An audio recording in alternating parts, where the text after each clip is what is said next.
Hey guys, what's going on? It's Gabe with From Screen to Shelf. I am here to do a quick review of Zack Snyder's Rebel Moon Part 1. I already forgot the name of this movie. Rebel Moon Part 1, A Child of Fire. Um, this is Zack Snyder's epic space opera movie that he's been hinting at the past 2 years. Zack Snyder, polarizing director. Some people love him, some people hate him. I'm kind of in the middle. There are some movies that he's done that I absolutely really enjoy. I really enjoyed Man of Steel. Going through his filmography here, I really enjoyed 300. I even enjoyed his version of Justice League, the 4 hour cut that he streamed on HBO. I thought that was pretty solid. Um, but there are a whole bunch of movies he's done that I don't like.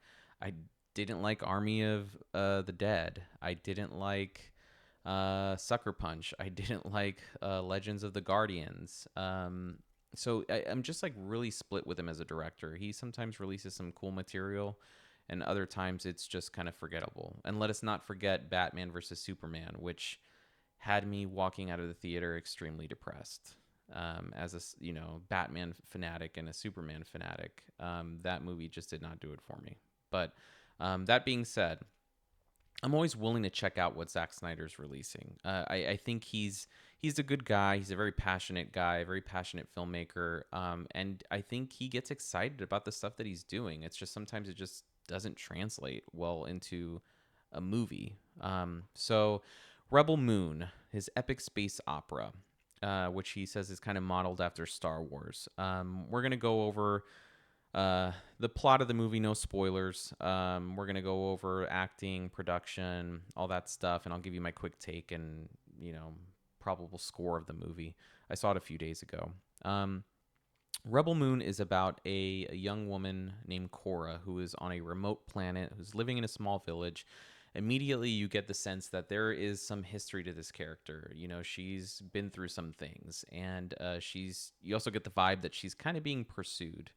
Um, there is the antagonists that are set up in the movie, which are pretty much, I'm going to use some Star Wars lingo during this review. They're pretty much the Empire. He calls them the Mother World. So you have the Mother World. They're conquering, doing crap around all these different planets, and you know, um, they arrive at her planet, and then immediately you get the Akira Kurosawa a plot that's set into motion. Hey, you're gonna give us your resources, your food, uh, or else we're gonna come back, 10 weeks later and kill you. Seven Samurai kind of deal. Um, this launches her into her quest, right? Where she kind of has to face her past and eventually face the Mother World. Um, the first third of this movie is actually pretty solid. I got this vibe where Cora is introduced. You immediately know that there's something about her, something about her history. She's running from something. The actress who plays her, let me get her name real quick, Sophia Botella. I've seen her in other movies. I think she was like in The Mummy with Tom Cruise, which wasn't a solid movie. But um, you immediately get the vibe that she's running from something, that she's a character with depth and history. You also get this cool, oversight of the village that she's living in, the planet that she's on, like the culture of the village that she's living in, their dynamics, how they live their lives in this village, and it's pretty intriguing. It's pretty interesting. As soon as the Mother World shows up, however, and she's forced to leave the planet, that's where this movie kind of spirals downhill. The biggest issue with this movie, in my opinion, is that you do not get any world building, any lore, any in depth kind of history with the galaxy or universe that he's trying to set up.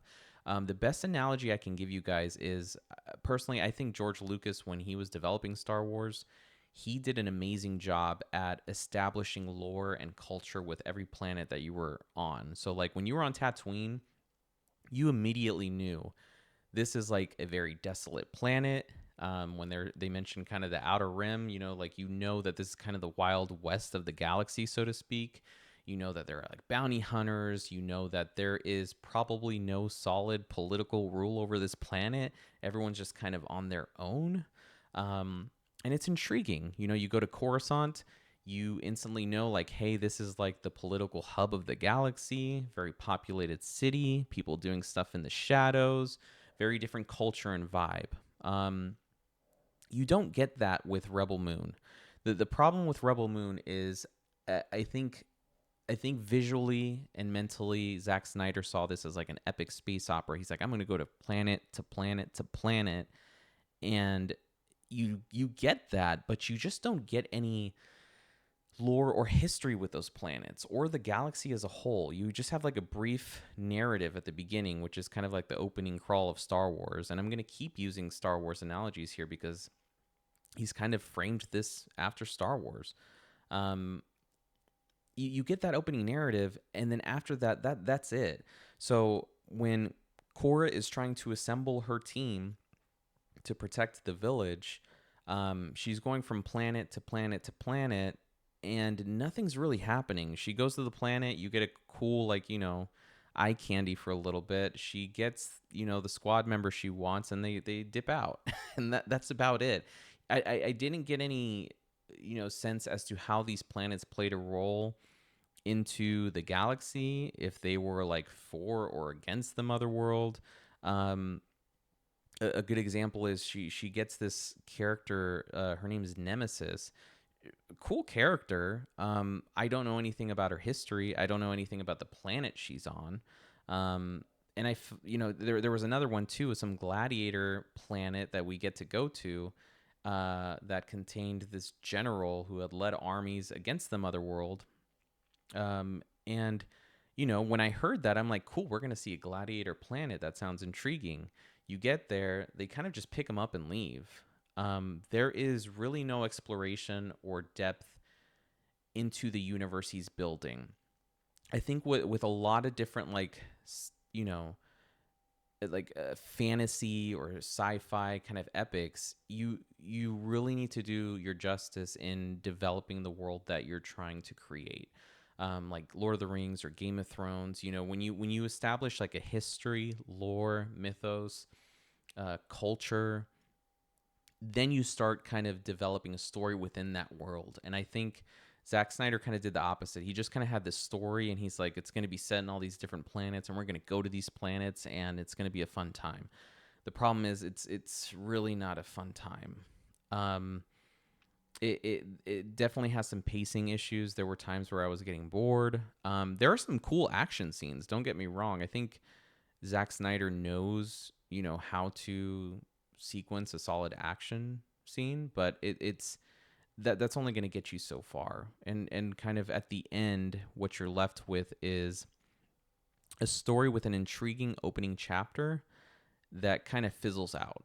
The other issue with this movie is, kind of like the title suggests, it's part one of two. So it has this kind of barrier to overcome, as most part ones do, where you're just kind of establishing the world and the story, and you kind of have to try to have a climax, but you can't at the same time because the climax is going to be in part two. That definitely happens with this one. And I heard somewhere that he might have a 4-hour cut of this movie, which I don't think is necessary at all. Unless that 4-hour cut somehow kind of goes into the universe and gives you a lot of depth and exploration to these characters. I don't think that we need it. The acting is really solid. I think that the cast he has here, Sophia Boutella is a standout. I've never seen her in a leading role, and I think that this shows that she can actually handle that pretty well. I saw Ray Fisher in here. I think he did some good work with Zack Snyder in Justice League, so he probably brought him on for this one. Charlie Hunnam is great. Anthony Hopkins shows up as kind of like this android character, which was interesting. I always butcher this dude's name. Jimin Hansu. He's freaking incredible in everything that he's in. He's in this movie. So he has a solid cast, and the actors actually do a great job in terms of the material they're given. It's just a matter of Zack Snyder did not set up the world coherently. Like it just wasn't fluid. It didn't come together. And that, when you have a story like that and a world like that, it's gonna suffer. Visually, you get your Zack Snyder, you know, I don't know how to label it. Your Zack Snyder CGI stuff, if you will. There are scenes with slow motion, heavy CGI. Um, Interestingly enough, that kind of suffered too. There were some CGI moments in this movie where it looked bad, like really, really bad. Like when they're on the opening planet, you see the village that Korra's in, and in the background there's this giant mountain with a waterfall, and it almost looked like for a second when I was watching it, I was like, it looks like Wizard of Oz, like the backgrounds of Wizard of Oz. You also get this like giant orange planet. I don't know if that's supposed to kind of resemble the Tatooine sun, so to speak, but um, it doesn't look good, and then it doesn't blend well in terms of like the foreground and the CGI background. They just didn't do a good job blending that. Now sometimes it looks great. There are some scenes in here that look phenomenal. There's a scene where one of the warriors that Korra picks up, she's fighting some like giant spider monster lady. I don't know how to articulate it, but I mean that scene looked cool. There are a lot of cool visuals in this movie. The problem is, visuals, um, CGI, action, it is never going to substitute a good story. And I think that's the issue with Rebel Moon. It kind of fizzles out at the end. And, I'm not left excited for part two. I'm not left with any kind of intrigue for part two. I'm just kind of left with this kind of bitter taste in my mouth where I had a good opening movie and then it just kind of went downhill from there. Um, so, overall, if you like Zack Snyder, you're going to love this movie. This is definitely like a Zack Snyder movie. If you hate Zack Snyder, you will not like this movie. If you're like me, he's in the middle. For like, at least for me, he's kind of just like a very polarizing director. That, like I said, there's some movies he's done that I really enjoy. There are a lot that he's done that I don't like. Unfortunately, this is probably one of the ones I don't like. I think Zack Snyder just needs someone to kind of balance him out or rein him in. I think he has like a lot of cool concepts and ideas. He has a big imagination, but I think once he's, he gets his budget, he's like, all right, we're going to do this, we're going to do that, we're going to, you know, CGI, CGI, CGI, and big explosions, kind of like Michael Bay, but, still trying to tell a story he's passionate about. Someone needs to be there, kind of say like, whoa, Zach, hold up. Did you think about this? Or let's maybe work on building the world a little bit more. I think he really needs that. um, am I going to watch part two? I probably will. I think I saw that it's out in April. Just to see how it ends. And, maybe part two might be better now that we kind of have, a somewhat established world. And now we can just focus on the characters and the story and what's going to happen. I don't think that there should be any setup for the sequel. Excuse me. So I'll watch it, but it's not something I'm super excited about. As far as a score for this movie, I think this is one that you can definitely probably pass. I'd probably give it like 2.5 stars out of 5.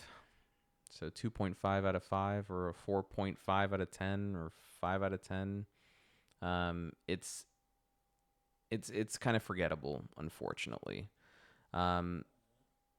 You just don't have like a really solid story and a solid antagonist to go with it. The antagonist is just kind of dull. There's no depth to it. There's no, other than just like, yeah, we're going to take over the galaxy kind of deal, the mother world, and the individual leading the mother world is kind of boring. So I would just stick to watching Star Wars, guys, or watching, Seven Samurai. instead of watching this. So, like I said before, Zack Snyder, I think he's a very passionate dude. I think he's a good dude. I think he gets excited about making movies and trying to deliver the best experience. This one just didn't resonate with me. I'm hoping it resonates with other people and they get excited about it. But for now, like I said, this is one that I'm probably going to forget pretty quickly. All right, guys, comment down below. Let us know what you thought about the movie. What was your take on Rebel Moon? Did you like it? Did you hate it? Smash that thumbs up button. Hit the subscribe button if you haven't already and you've been watching our videos. We appreciate you guys so much. And we will check you out for the next one. Thank you so much, guys.